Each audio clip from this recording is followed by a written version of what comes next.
दोस्तों नमस्कार।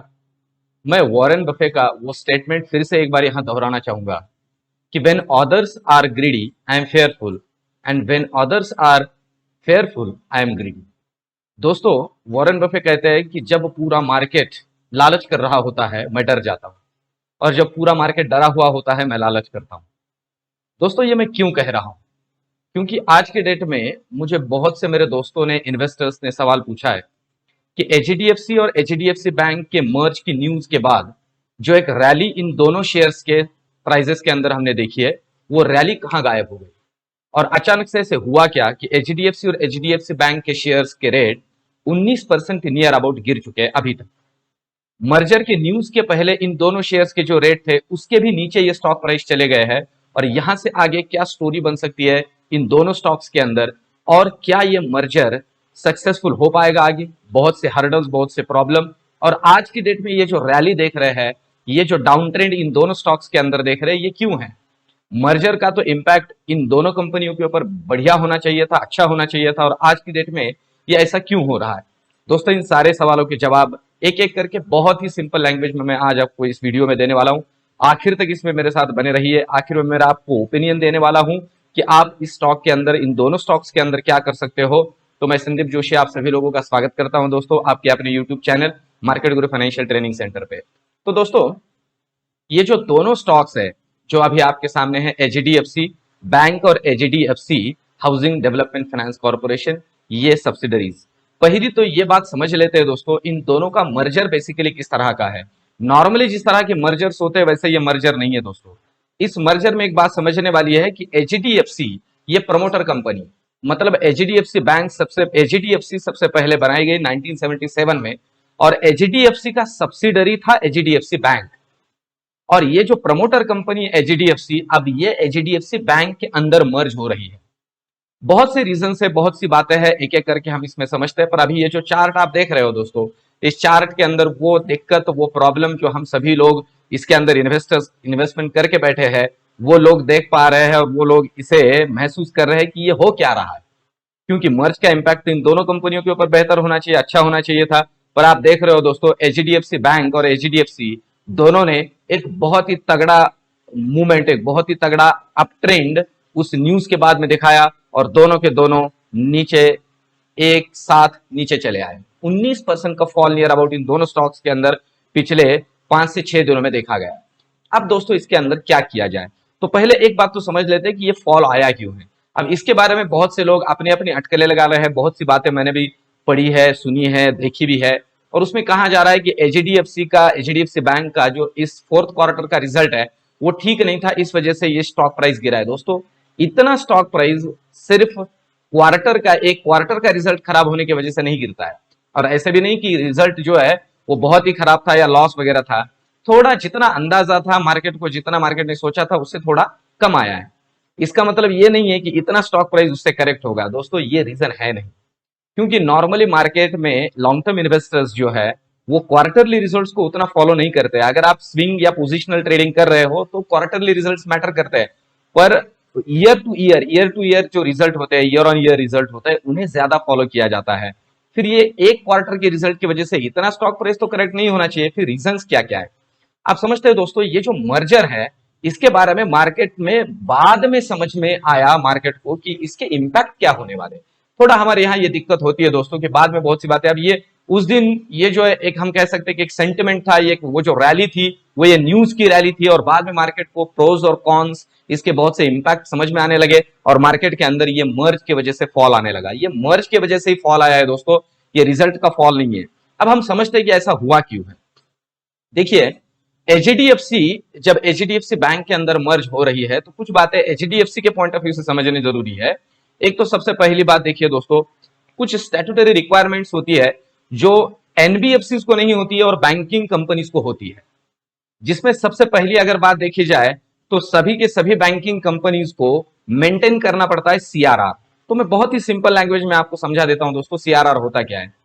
बैंक के पास जितना भी पैसा सेविंग और करंट अकाउंट के अंदर पड़ा हुआ है, और एफडीज आरडीज के जरिए जो भी पैसा बैंक के पास आता है, जिसे डिमांड एंड टाइम लायबिलिटी कहा जाता है। डिमांड का मतलब होता है जो सेविंग और करंट अकाउंट का पैसा है वो, और टाइम लायबिलिटी का मतलब होता है जो एफडीज और आरडीज के जरिए, डिपॉजिट्स के जरिए बैंक के पास आ रहा है वो, इसके 4% कैश के फॉर्म में आरबीआई के पास बैंक को मेंटेन करना पड़ता है।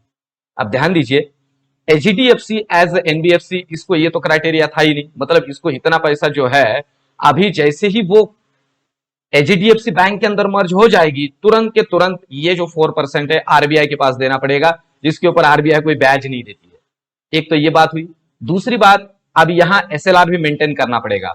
दोस्तों एसएलआर का मतलब होता है स्टैट्यूटरी लिक्विडिटी रेशो, मतलब बैंक के पास जितना भी, फिर से एक बार, NDTL, net demand and time liability, मतलब सेविंग करंट अकाउंट का पैसा, एफडीआरडीज और डिपॉजिट का पैसा, इन सबको इकट्ठा करके जो पैसा बनेगा, अगर कंसिडर कर लेते हैं 100 रुपए बैंक के पास है, तो 100 रुपए के 18%, 18% स्टैट्यूटरी लिक्विडिटी रेशो, मतलब गवर्नमेंट और अप्रूव्ड सिक्योरिटीज होती है, उनके अंदर इन्वेस्ट करके आरबीआई को शो करना है।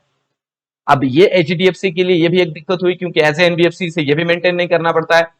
और जैसे ये बैंक में कन्वर्ट हो जाएगा, इसके टोटल डीटीएल के इसे 18% गवर्नमेंट और अप्रूव्ड सिक्योरिटी में इन्वेस्ट करना पड़ेगा, जो कि बैंक अब तक लेंड करके गवर्नमेंट और अप्रूव्ड सिक्योरिटीज के ऊपर जो ब्याज मिलता है उससे कई गुना ज्यादा कमा रही थी एज ए एनबीएफसी। और तीसरी बात दोस्तों, सभी की सभी बैंकिंग कंपनीज के लिए ये आरबीआई का रेगुलेशन है कि उनका जितना भी लोनेबल फंड है, जितना भी उनके पास लेंड करने के लिए अमाउंट है, उस फंड के 40% उन्हें प्रायोरिटी सेक्टर एडवांस करने पड़ते हैं, मतलब प्रायोरिटी सेक्टर्स को लोन देने पड़ते हैं। प्रायोरिटी सेक्टर के अंदर एसएमईज आते हैं, एग्रीकल्चर सेक्टर आता है, और हमें सबको पता है दोस्तों, नॉर्मली एग्रीकल्चर सेक्टर ये कोई प्रॉफिटेबल बिजनेस नहीं है बैंकिंग कंपनीज के लिए अब तक तो हमारे यहाँ। तो ये एक दिक्कत हो जाएगी कि 40% जो फंड है उसे सेट असाइड करना पड़ेगा प्रायोरिटी सेक्टर एडवांसेस के लिए, लेंडिंग के लिए। तो ये जो है, ये एचडीएफसी, जो एचडीएफसी बैंक में अभी आ रही है, ये निगेटिव इंपैक्ट कर रहा है, ये निगेटिव बातें हैं एचडीएफसी के पॉइंट ऑफ व्यू से। अब इसका मतलब ये है कि सब कुछ निगेटिव है? दोस्तों ऐसा नहीं है। अब देखिए, इसके अंदर एक बात अगर हम अच्छे से समझ ले तो कुछ बातें पॉजिटिव भी है। अब पॉजिटिव क्या है? सबसे पहली बात तो एचडीएफसी एज एनबीएफसी, इनको जो मार्केट में फंड रेज करना होता है वो महंगा होता है, इनके लिए ज्यादा इंटरेस्ट इन्हें बेयर करके ही हमें उसे लेंड करना पड़ता है। पर एज अ बैंक को बहुत ही सस्ते में पैसा अवेलेबल हो जाता है मार्केट के अंदर लेंडिंग के लिए, बहुत ही चीपर फंड अवेलेबल होता है। आज की डेट में अगर कंसिडर करें तो 3% के आसपास बैंक के लिए फंड अवेलेबल हो रहा है कि वो मार्केट में आगे चल के उसे लेंड करके उससे फिर इंटरेस्ट इनकम जनरेट करे। तो ये एक बहुत बड़ा फायदा है, एक बहुत बड़ा बेनिफिट है, इतना बड़ा है कि जो सीआरआर का, जिसे हम कह सकते हैं कि एक फॉल है, या सीआरआर का जो एक गैप है, उसे ये कवर कर सकता है, पॉसिबिलिटी है। दूसरी बात दोस्तों, एचडीएफसी की अब ब्रांचेस वगैरह देखा जाए, ओवरऑल अगर जिसे हम कह सकते हैं reach, HDFC as NBFC reach बहुत कम था। अब एचडीएफसी बैंक की वजह से एचडीएफसी का रीच बहुत बड़ा हो जाएगा, मतलब आप कंसीडर कर लीजिए near about 6,500 branches HDFC bank की है। तो इतना बड़ा एक मार्केट कवर, जिसे हम रीच कह सकते हैं, एचडीएफसी के लिए अवेलेबल हो गया। और सबसे बड़ी बात जो है दोस्तों, लोन ग्रोथ होगा, क्योंकि बात बहुत सिंपल सी है, एचडीएफसी बैंक के लिए क्रॉस सेलिंग बढ़ जाएगी और एचडीएफसी के लिए एक प्लेटफॉर्म, बहुत बड़ा प्लेटफॉर्म अवेलेबल हो जाएगा एज अ बैंक। और हम सभी लोगों को पता है दोस्तों कि एज अ बैंक लोगों का जो बिलीफ, या हम कह सकते हैं जो भरोसा है, वो बैंक के ऊपर ज्यादा होता है रदर देन एनबीएफसी। और ये सारे बेनिफिट एचडीएफसी को भी मिलेंगे, मतलब ऐसे नहीं कि सारे दिक्कत ही है, सारे प्रॉब्लम्स ही है, अब ये मर्ज बहुत ही दिक्कत में आएगा, ऐसा कुछ नहीं है दोस्तों। इसमें और कुछ बातें हैं जो मार्केट के अंदर अभी बोली जा रही है कि एचडीएफसी के सब्सिडरीज के साथ एचडीएफसी मर्ज होगी और उसके अंदर इंश्योरेंस जो है ये सबसे बड़ी दिक्कत बन रहा है। दोस्तों ये कुछ बातें हैं, आगे चल के थोड़ी थोड़ी करके ये सॉर्ट आउट हो जाएगी, क्योंकि एचडीएफसी के मैनेजमेंट ने अगर ये ऐलान किया है कि एचडीएफसी और एचडीएफसी बैंक मर्ज हो रही है, तो इन सारे प्रॉब्लम्स को उन्होंने पहले ही सॉर्ट आउट कर लिया है, पर मार्केट के अंदर इसको थोड़ा बड़ा बनाया जा रहा है। जैसे एचडीएफसी बैंक के अंदर इंश्योरेंस कंपनी को मर्ज नहीं किया जा सकता, as a regulatory compliance IRDA, HDFC bank के अंदर HDFC insurance, HDFC Ergo insurance को नहीं जोड़ा जा सकता। तो ये एक दिक्कत है, पर उसे सॉर्ट आउट किया जाएगा दोस्तों। और जहां तक मैं सोच रहा हूं, इसका प्लानिंग ऑलरेडी हो चुका होगा। अभी जैसे रिसेंटली एचडीएफसी बैंक के जो एमडी है, उन्होंने कुछ बातें कही भी है कि अभी रिसेंटली कल परसों उनका एक इंटरव्यू हुआ, उसके उन्होंने कहा है कि इस मर्ज को अच्छे से प्रेजेंट नहीं किया गया, इसलिए दिक्कत है। जब ये अच्छे से इन्वेस्टर के सामने आएगा तो लोगों को 100% इसमें एक बिलीफ होगा और कंपनी का स्टॉक प्राइस जो वो ग्रो करेगा। एक तो ये बात हुई। और दूसरी बात दोस्तों, मार्केट के अंदर अगर देखा जाए तो एचडीएफसी और एचडीएफसी मर्ज के बाद में कुछ बातें होने वाली है जो ध्यान में लेने जैसी है, जो आगे चल के बहुत ही अच्छा इंपैक्ट इस स्ट्रक्चर के ऊपर हो सकता है, होने ही वाला है। वो क्या है वो मैं आपके सामने रखता हूं दोस्तों, जिसके अंदर अगर देखा जाए तो सबसे पहली बात, आफ्टर मर्ज होगा क्या, तो ये जो एचडीएफसी बैंक बनेगी ये सेकंड लार्जेस्ट कंपनी बनेगी इंडिया की, मार्केट कैप के पॉइंट ऑफ व्यू से नियर अबाउट 12.87 लाख करोड़ का मार्केट कैप इनका बनेगा। और दोस्तों साथ ही साथ ये जो है ये इंडिया की सेकंड लार्जेस्ट बैंक बनेगी आफ्टर एसबीआई। आप देख सकते हो दोस्तों कितना बड़ा एक स्ट्रक्चर बन रहा है। इसके अलावा अगर देखा जाए तो एचडीएफसी जो है वो वर्ल्ड की ग्लोबली 5th लार्जेस्ट लेंडर बनेगा। ग्लोबल पॉइंट ऑफ व्यू से अगर देखा जाए तो दुनिया का 5वां सबसे बड़ा लेंडर बनेगा 190 बिलियन डॉलर के वैल्यूएशन के साथ। तो ये भी एक बात है। और 3.3 बिलियन डॉलर के नियर अबाउट हम कह सकते हैं 3.3 लाख करोड़ के नेटवर्थ के साथ ये इंडिया का रिलायंस के बाद सबसे बड़ा कंपनी बनेगा, जो कि लिस्टेड कंपनी में शुमार है। तो दोस्तों ऐसी कुछ बातें हैं जो इस मर्ज से अच्छी भी निकल के आ रही है, कुछ बातें थोड़ी कॉम्प्लिकेटेड भी है, कुछ बातें थोड़ी प्रॉब्लमेटिक भी है। जैसे आने वाले 3 से 4 क्वार्टर में ओवरऑल लोन बुक के अंदर या ओवरऑल मार्जिन के अंदर, ओवरऑल प्रॉफिटेबिलिटी के ऊपर ये जो मर्ज है इसका इंपैक्ट होगा। जैसे कुछ बातें हैं जो इसके ऊपर बर्डन क्रिएट करेगी और उस वजह से पॉसिबिलिटी है कि ये स्टॉक प्राइस नीचे आ सकते हैं और यहां से भी आगे। पर इसका मतलब ये नहीं है कि ये स्ट्रक्चर वीक है इसके लिए नीचे आ रहे हैं। दोस्तों जब दो बड़े स्ट्रक्चर एक साथ आ रहे हैं तो उनकी कुछ अच्छी भी बातें हैं, कुछ निगेटिव, कुछ पॉजिटिव और निगेटिव भी पॉइंट्स है। पर वो जब इकट्ठा हो रहे हैं तो दो बड़े परफॉर्मिंग ग्रुप इकट्ठा हो रहे हैं, ये बात हमें भूलनी नहीं चाहिए। तो इससे जो भी रिजल्ट आएगा, जो भी आउटकम आएगा वो भी बहुत ही बढ़िया और बहुत ही तगड़ा होगा दोस्तों। और मैं आपसे कह रहा हूं दोस्तों ये जो मर्जर होने जा रहा है ये हमारे लिए एक बहुत ही बड़ा अपॉर्चुनिटी है।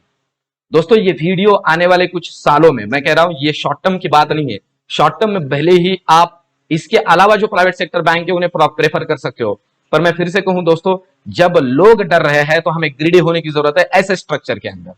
मैं तो कहूंगा कि यहां से आगे जितने भी लेवल पे ये वीक होता जाएगा वहां पे आप एवरेज कर सकते हो। अब मैं मेरा पर्सनल ओपिनियन इस कंपनी के या इस स्ट्रक्चर के बारे में दे दूं दोस्तों, आप इसे लॉन्ग टर्म के लिए होल्ड कर सकते हो।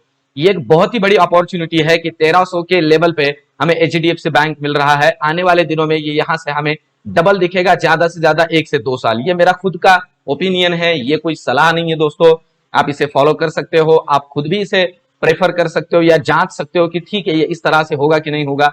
पर ये स्ट्रक्चर बहुत ही स्ट्रांग बनने जा रहा है दोस्तों, इसका इंपैक्ट इस पूरे स्ट्रक्चर के ऊपर आगे बहुत ही बढ़िया होने वाला है। तो मेरा पर्सनल ओपिनियन है दोस्तों ये एक अपॉर्चुनिटी है, जो इस लेवल पे ये स्टॉक करेक्ट हुआ है इसे इनकैश कर लीजिए। आने वाले दिनों में आपके पोर्टफोलियो में ये स्टॉक बहुत ही बढ़िया वैल्यू एडिशन करेगा। तो दोस्तों ये रिसर्च, ये मेरा स्टडी आपको कैसे लगा कमेंट में जरूर लिखिए, इस वीडियो को जरूर लाइक कीजिए। अगर चैनल को अभी तक सब्सक्राइब नहीं है, सब्सक्राइब नहीं किया तो सब्सक्राइब कीजिए और मेरे साथ बने रहिए। मिलते हैं अगले वीडियो में, तब तक के लिए धन्यवाद।